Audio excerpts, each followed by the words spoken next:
Vem aí uma história que vai fazer você viajar no tempo. Viajar na história dos balseiros. Marco Aurélio Pedotti apresenta em 6 episódios a websérie que vai permitir conhecer a vida dos vendedores de madeira que precisavam escoar os seus produtos por longas travessias de balsa. Uma história emocionante e rica em detalhes. Acompanhe um pouquinho sobre esse projeto. Hoje nós vamos falar de um projeto cultural que resgata a história dos balseiros.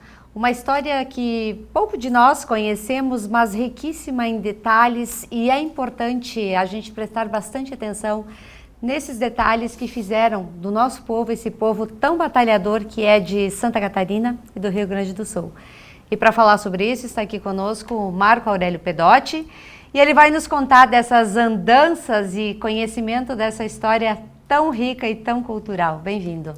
Muito obrigado, Sandra. Obrigado ao Jornal da TV Erechim.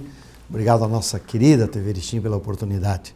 Sandra, esse projeto é da Secretaria de Cultura do Estado do Rio Grande do Sul, né, junto com algumas empresas, é um projeto cultural do Procultura, da LIC.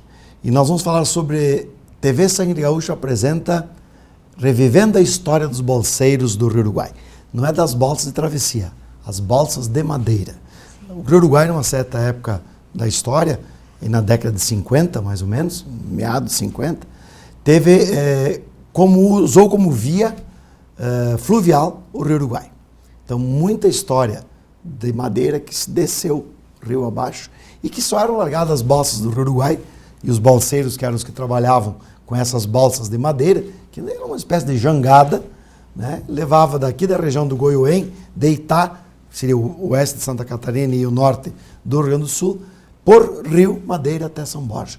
Então, uma história muito bonita, uma saga linda, que vai ter o lançamento dia 31 de março, na quinta-feira às 20 horas, e depois, o primeiro episódio, é uma série de 6, inicia o primeiro episódio dia 7 de abril.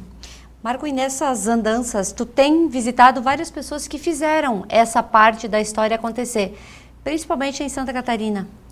Olha, o projeto se desenvolve todo ele em solo gaúcho, mas não tem como nós não passarmos para o outro lado do rio, para contar a história. E temos um museu na cidade de Itá, Santa Catarina, que é o Museu do Balseiro, e fomos lá fazer uma visita, onde conseguimos muitos subsídios de material fotográfico, imagens, uma réplica em escala menor de uma balsa de madeira, porque Itá produzia madeiras roliças. A região de Itá, os madeireiros derrubavam a madeira, a árvore, principalmente o cedro, jogavam dentro do Rio Uruguai, faziam as balsas, montavam, amarravam com cipó e dali levavam até o Porto Goiuém, que é a divisa que nós temos com Chapecó, com Santa Catarina, onde tem a ponte do Porto Goiuém. Ali era o ponto nevrálgico onde se reuniam as balsas que vinham de vários afluentes, né, da região do Rio Passo Fundo e outros rios, Faxinalzinho, Erval Grande, hoje os municípios, que antigamente eram outros nomes, se juntavam ali ficava esperando o ponto de balsa, que era a enchente do rio, que tinha que estar de 6 metros para cima, o ideal seria em torno de 10 metros, para poder então largar as balsas, e daí sim, em 5 a 6 dias, dependendo o nível do rio e a correnteza, saía-se daqui do Porto Goiuém e ia até São Borja. Percurso em torno de 600 a 700 quilômetros, depende de onde a balsa saía. Saísse de Marcelino, então um pouco mais, um pouquinho abaixo de Marcelino ou de Itá, então, mas em torno de 600 a 700 quilômetros se fazia em 6 dias. E todos esses balseiros iam na própria balsa. Ali eles dormiam, ali se alimentavam. Existia cozinheiro? As balsas eram conduzidas, não tinha motor no princípio, eram 4 remos, era remado, cada remo ia 2 remadores, então no mínimo 8 pessoas para remo, um cozinheiro e um prático. O prático era quem conduzia e sabia onde os perigos do rio eram maiores ou menores. Acredita-se que entre portos e perigos são 46 locais, daqui do Itá até São Borja, que são ilhas, o Salto do Yucumã, o Salto do Roncador, a Ilha Grande, enfim, as Ilhas Gêmeas, são vários locais de extremo perigo, né, que é onde o rio tinha aí o ressojo, que eles chamavam. E então iam assim, de 10 a 12 pessoas, às vezes até 15, dependendo, né? Que eram trabalhadores das barrancas do rio, agricultores, que no período de enchente faziam um reforço no seu salário e trabalhavam com balseiros, conduzindo as balsas, remando para endireitar a balsa, dependendo do rio, correnteza muito grande. Dia e Às vezes a noite. balsa ia para o barranco, tinha que trazer ela para o meio do rio, onde tinha um obstáculo no meio do rio, que era uma ilha. Tinha que saber passar, então tinha que conduzir a balsa. Era dia e noite. Dormia-se muito pouco, quase nada. Era em dia de chuva, então Meu molhado Deus. o tempo todo. E fazia-se uma casinha no meio da balsa, onde se fazia comida. E tinha um pequeno local, que era o ninho, onde poderia dormir, que era feito de palha. Se alguém realmente não conseguisse aguentar acordado, tinha que dormir um pouquinho. Esses balseiros ainda são vivos? Ainda se encontra alguém que possa contar os detalhes da história? Eu entrevistei, nessa história nós temos 6 ou 8 balseiros, ou descendentes, que conheceram a história dos balseiros.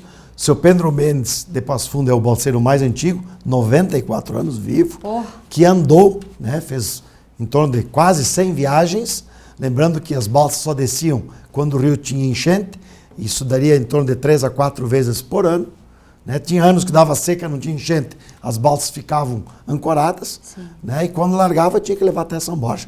Para ter uma ideia, lá em São Borja o rio tem mais de 1000 metros de largura. Tinha períodos de enchente, quando as balsas chegavam, você atravessava o rio só em cima das balsas. Ou seja, o rio ficava praticamente com uma ponte de madeiras essas que eram depois exportadas para a Europa, pelo Porto de Buenos Aires, seguiam, né, após a Segunda Guerra Mundial, serviram para construir praticamente toda a Europa. De que forma eles traziam o dinheiro para cá? Em dinheiro, em espécie. Chegava em São Borja e recebia. Aí lá em São Borja, como tem lá com o Santo Tomé, que é o outro lado da Argentina, era um ponto de comércio. Muitos desses agricultores que moravam aqui no norte do Rio Grande do Sul tinham dificuldade de comprar tecido, comidas, enfim, era um ponto de comércio. Então muitas vezes ganhava o dinheiro, ia lá, comprava mantimentos, muitas vezes alguns gastavam na festa, porque claro, bebiam, faziam festas, né? Para ter uma ideia, assim, São Borja tinha 8.000 pessoas, mais ou menos o município de São Borja, e quando descia, num período de enchente, você descia até 1.000 balsas. Meu Deus. Então multiplica 1.000 por 12 pessoas no mínimo, daria 12.000. Então assim, 10.000 pessoas de uma hora para outra apareciam em São Borja. Então aquilo virava um formigueiro humano. Para a época, né, foram 5 décadas, da década de 20 até a década de 60. O forte das balsas foram em 3 décadas, de 30 a 50. Então a década de 30, a década de 40, a década de 50, que foi o auge, né, da exportação de madeira e da economia nessa área madeireira. A gente está falando de uma atividade que é totalmente masculina, mas a mulher também tem um papel nessa história toda. Na história dos balseiros, segundo nossos relatos e que a gente trabalhou, não teve nenhuma mulher que tenha sido balseira. Mas ela tinha sim a grande importância, que era cuidar da família, quando os maridos e os filhos iam ganhar o seu dinheirinho, né? Faziam toda a parte da comida que eles levavam, o pão, as bolachas, porque levavam comida nessas balsas, Tinha que levar. que ia pendurada, não podia ser no chão, porque a balsa era uma espécie de jangada, eram paus emendados, amarrados com cipó ou com arame, e aí elas tinham uma importância muito grande, que era, né, cuidar de toda a família, elas que administravam o núcleo familiar e faziam praticamente a manutenção, a comida, os preparos todos, para que os balseiros, quando descessem, pudessem levar os mantimentos. Por que você foi resgatar essa história? Eu fiz o projeto Histórias do Sul Contadas em Prosa e Verso, que foi o primeiro projeto cultural de uma lei de incentivo à cultura com a Secretaria de Cultura do Estado do Rio Grande do Sul, que teve o mérito aprovado pelo Conselho de Cultura do Estado, do Procultura. Fizemos um projeto tivemos 10 palestras, que inclusive foi vinculado aqui pela TV Erechim, que está à disposição no nosso canal TV Serra Gaúcho no YouTube. E nesses assuntos, dentre eles, uma das palestras, ou uma das entrevistas, foi com o Clóvis Mendes, que é o meu parceiro nesse projeto. E eu achei que a história dos balseiros daria um bom projeto. E aí fomos trabalhar em cima disso, porque o tempo que nós tínhamos no primeiro projeto era de 15, 20 minutos, e agora vamos ter 6 episódios de em torno de 1 hora, de 40 minutos a 1 hora cada episódio. E não vamos conseguir contar tudo. Mas como é que vocês catalogaram toda essa história, foram atrás de todas essas pessoas para que a história tivesse um enredo correto? Olha, nós calculamos que a gente percorreu aí até quase 3.000 quilômetros no total, né? Foi rodado muito, foram envolvidas mais de 100 pessoas entre entrevistados, equipe de trabalho, muito estudo, tem muito preparo, né? Tem que botar no papel, tem que escrever, tem que fazer roteiro, tem que fazer edição, tem que saber fazer a pergunta. Não adianta eu chegar num balseiro de 85, de 90 anos e não saber o que perguntar para ele. Sim, Então tem que conduzir uma produção toda Então a gente teve que estudar, teve que trabalhar em cima disso, e as balsas sempre foi uma história que também me interessou muito. Eu não sou natural de Erechim, mas moro aqui desde 76, e tive esse contato com balseiros há muitos anos atrás, nas minhas andanças, e aí achei que era uma história que merecia fazer um episódio, uma websérie especial. Esperamos agradar e poder contar, nesse tempo que nós temos, uma saga, que foram os balseiros do Uruguai. E vale a pena visitar o Museu de Itá. Vocês estiveram há pouco, você e o Heitor, né? E olha, quem puder ir à cidade de Itá, tem um museu que tem uma história, um acervo histórico muito bonito, e uma pessoa lá, seu Brandes, que vai contar para você, e vale a pena. Olha, eu ganhei muito em fazer esse projeto, agradeço a Secretaria de Cultura do Estado, ali, que agradeço as empresas que apoiaram, que a gente pode comentar. Claro, pode, claro. Foi a Plax Metal de Erechim, o Sonda Supermercados, a JR Cimentos de Passo Fundo, a Dicanal Transportes e a Andretta Mineradora. Essas foram as empresas que deram o patrocínio nessa lei de incentivo à cultura, que graças ao projeto Procultura, né, graças à Secretaria de Cultura do Estado do Rio Grande do Sul e à viabilidade, porque tem um custo para isso, né, são horas e horas de gravação, são quilômetros rodados, então é um trabalho que envolve mais de 100 pessoas, e graças a essas empresas, a esses apoiadores, nós conseguimos fazer o projeto. E já estamos pensando no próximo aí, que vem de vento em popa. Teremos um lançamento aqui em Erechim para as pessoas conhecerem essa história, já que ela é tão riquíssima em detalhes, e mesmo nós falando aqui, não tem como nós contar todos os detalhes, é preciso viver essa história contada pelos próprios balseiros. Bom, eu estarei à disposição, se quiserem, a hora que quiser, os clubes de serviços, as entidades, para tentar contar essa história. Eu não sou historiador, eu não vou contar a história porque eu não fui pesquisar. Eu estou fazendo estou revivendo a história. Mas temos muitos subsídios, estamos à disposição. Vai estar no YouTube à disposição o lançamento, dia 31/5 agora de março, às 20 horas, nosso canal do YouTube, porque a ideia é uma websérie pelo YouTube. Vai estar também na TV Erechim, já estamos aí vendo para lançar dentro das plataformas digitais da TV Erechim, mas a gente quer dizer assim, ó, nós vamos levar isso para as escolas depois. Ai, e vamos levar para os professores do ensino municipal de Erechim e da cidade de Passo Fundo. Porque eu tenho uma parceria com o Clóvis Mendes e o grupo Os Balseiros de Passo Fundo, então é importante, como tem empresas de Passo Fundo, nós levaremos também para os professores e alunos da rede municipal de Passo Fundo e de Erechim. E estamos à disposição. Se quiserem entrar em contato conosco, né, a gente vai deixar nos descritivos dos vídeos o telefone e contato, e a gente vai ter o maior prazer de levar até as pessoas que quiserem. E depois vai estar à disposição na plataforma que é o YouTube e o Facebook, né? Então vocês podem baixar lá e usar, os professores à disposição.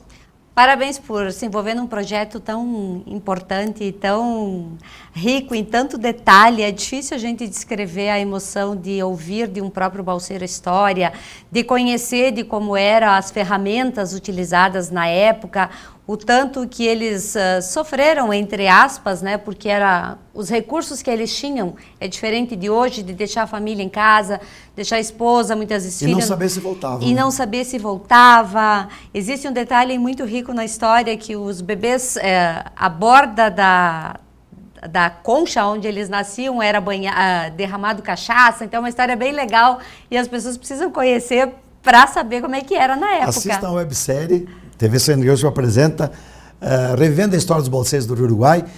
Vai estar na websérie, não digo que toda a história, porque não tem como, né, dessecar toda ela, mas vai ter um norte, depois, se interessar, as pessoas poderão ler a respeito, e tem matérias aí, as mais variadas. Mas é bem interessante, até porque que as mulheres tomavam cachaça quando estavam grávidas, porque diziam empiricamente que a pele das crianças ficaria mais bonita. Então vale a pena aí conhecer. Nós estamos tentando fazer uma websérie que vai estar à disposição para o mundo ver, né, essa saga que saía daqui do norte do Rio Grande do Sul, do Alto Uruguai, e até a região das Missões, né, São Francisco de Borja, São Borja, que é uma das regiões jesuíticas, e nesse percurso tem aí história para contar. São mais de 20 quilômetros de perigos, 20 quilômetros do rio, são de 600 a 700 quilômetros percorridos, né, com mais de 40 obstáculos de ilhas. E olha, vale a pena assistir essa nossa websérie. Eu agradeço a TV Erechim pela oportunidade de divulgar e convido a todos que se inscrevam no canal TV Sangue Gaúcho, também aqui pelas redes sociais da TV Erechim, porque nós temos uma parceria muito importante. Eu agradeço à TV Erechim por estar divulgando e por sempre pôr à disposição todos aí os canais e programas para divulgar esse trabalho histórico e esse resgate cultural dessa produção que nós fazemos. Obrigado, Sandra.